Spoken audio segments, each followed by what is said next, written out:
The enduring testimony of the Apostle Paul is that God can change anyone. Once a fierce enemy of God, Jesus powerfully called him to repent and offered him forgiveness and a new life. Paul believed Jesus and eagerly obeyed. Now he wrote to countless readers, urging them to place their full confidence in Jesus for deliverance, and to remind them that his eternal treasure is worth more than anything here on earth.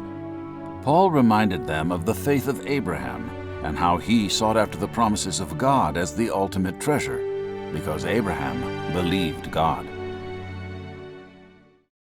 God promised that from Abraham he would create a great nation, and that through his family the Messiah would come. "Leave everything behind," God told him, "and move toward a land I will show you." So Abraham left the only home he knew for a land he knew nothing about. Even with the challenges of famine, family conflict, and the possibility of vicious enemies, he remained faithful to God. Although he was an old man, Abraham set off on an amazing adventure in search of the greatest treasure. Nothing else mattered to him because he believed God. God promised Abraham that his descendants would be so many they could not be counted. God said to Abraham, "Look up into the sky and count the stars if you can. That's how many descendants you will have." Abraham knew he could trust God, because when God makes a promise, he never breaks it. Abraham never gave up on the hopeful future that God promised. God was pleased with Abraham and not ashamed to be known far and wide as the God of Abraham, not because Abraham was perfect, but because Abraham faithfully believed in the one who is perfect. It was not because of what Abraham did or did not do, but because he had faith in the one who declared him sinless in the sight of God.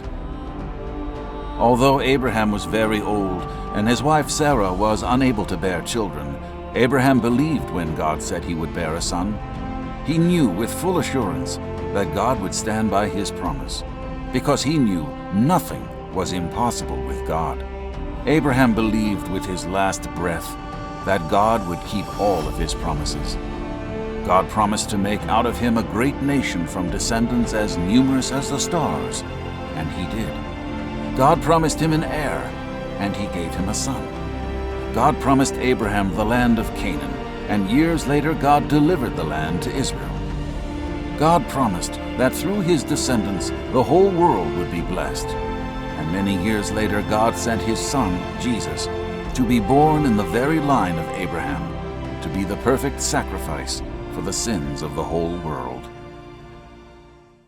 Yes, the Messiah came according to the promises of God. He died and rose again, victorious over sin and death. All those who declare Jesus as Lord and believe in their heart that God raised him from the dead will be saved. Abraham caught a glimpse of God's plan and believed. Like Abraham, we can also put our trust in the promises of God and become part of God's family because of the cross and by faith.